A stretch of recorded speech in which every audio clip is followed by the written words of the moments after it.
Before we get started, I just want to alert everyone to an important video that you've just recorded that will not be available to the public. Here, you discuss the upcoming geopolitical shockwave of what you call the most significant development in international finance since 1971. But then you explain how anyone can position themselves to profit from this crisis. Our viewers can access that video at londonreal.tv/Jim, and I highly recommend that everyone go watch that immediately after our conversation. The British missile and the U.S. drone, the HIMARS, the mobile long-range artillery. It's really more like a missile battery, but looks like a big artillery gun. The Russians figured out how to disable the GPS. It's sort of like, I think it was a cruise missile fired from a cannon, very potent, except if you disable the GPS, the shell doesn't know where it's going, and they're landing harmlessly. They're getting blown up. So, and the F-16 won't be any different. The war may be over before then. So the point is, so then Zelensky's begging for ammunition. The Ukrainian offensive just started about a week ago. It's failing badly. Casualties are high. This armor I talked about is being blown up. Most of the Ukrainian armor are old Russian tanks. I think the T-62. They're getting blown up. They're in open fields, and they don't have any air cover, and the Russians are destroying them. And so all these so-called miracle weapons don't work. So what is Zelensky begging for now? Ammunition. It's not. What good is a high-tech cannon if you don't have any shells? And the U.S. has provided this. The U.S. is begging South Korea, hey, could you send them some ammo? And South Korea is like, well, we'll ship it to Poland and maybe they can do it. We want to keep our hands clean. But some of this is coming from South Korea. The Poles are out. The Brits are out. The Americans are out. It's like, oh, well, wait a second. Whose economy is suffering? Whose arsenals are being depleted? Who's spending all the money? Who's bankrupting their own economy? It's the United States and our allies, not the Russians. So everyone said, well, it's called the factory and order some more ammo. No, we shut down those assembly lines a long time ago, and we're depleting our arsenals. You know how long it takes to retool a factory to start producing stuff once you've shut it down? The answer is about 2 years. So this war will be over.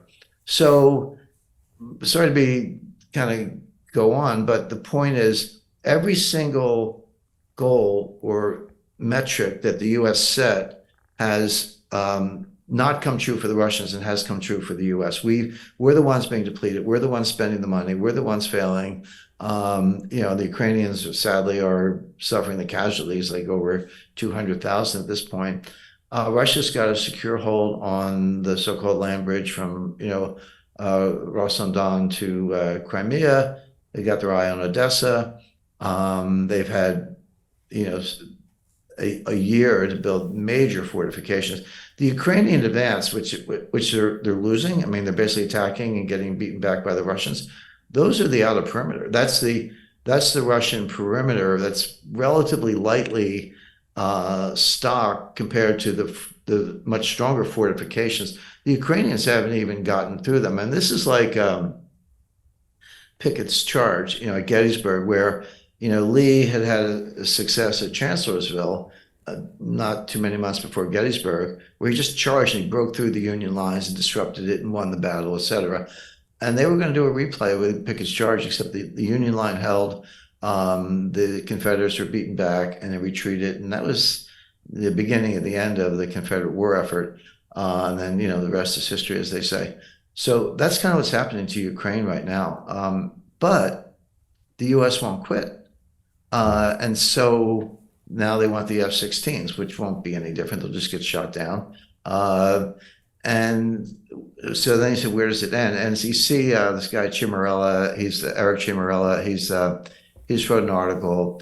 He was the rat in the Trump impeachment. Remember the phone call with Zelensky? As if, how many times, Biden's been to Kiev talking to Zelensky, but Trump makes one phone call and he gets impeached. But the guy who got the transcript of the call from Vindman and delivered it to Adam Schiff and routed out Trump and started the whole impeachment thing. It was in the National Intelligence Council. I used to work there. It's like a big brain wing of the CIA. He was the rat. Well, he just wrote an article. It's now at the Carnegie Endowment. Where else, right? And they're going to the Korean model. They're saying, well, okay, we're clearly losing, but let's not lose. Let's have like an armistice. And by the way, the Korean War is not over. What they did in 1953, they had an armistice. They stopped shooting and had a line of control, DMZ. But there's never been a peace treaty. And technically, North and South Korea are still at war.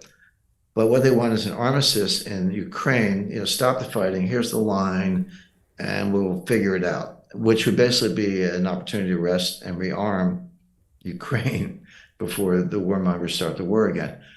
Why would Russia agree to that? I mean, Russia's winning. Why would you agree to an armistice? I mean, that's how World War I ended before the Versailles Treaty.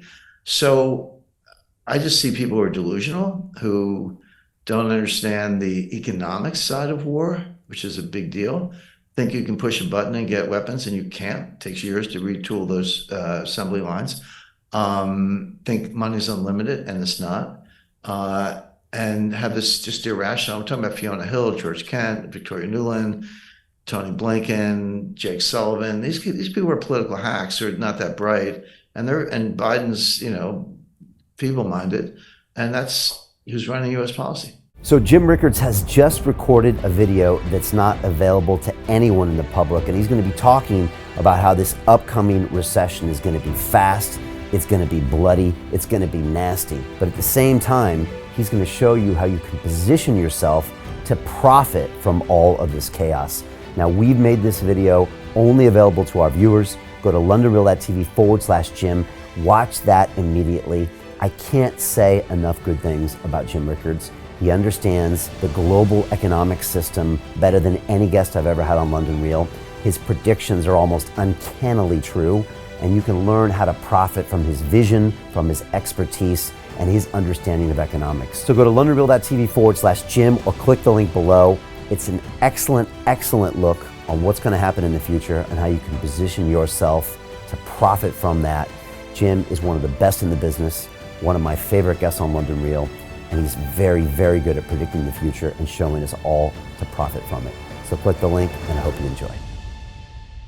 Hey, it's Brian Rose, founder of the DeFi Academy. I've told you my 4-week crypto bootcamp is amazing, but don't take my word for it. This is what my students are saying. The DeFi Academy was an amazing experience for me. It took me totally out of my comfort zone. In this course, I was challenged, I was held accountable, and pushed to do things that honestly weren't always easy. It's been phenomenal, and I can't believe we're already up on our 4 weeks. It has flown by. Going through this DeFi accelerator by far was one of the best courses I've taken. You do this course, you really get into the nitty-gritty of the activities that will make you comfortable with decentralized finance.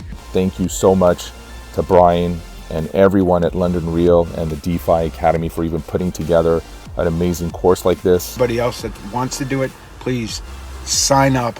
It is well worth the money.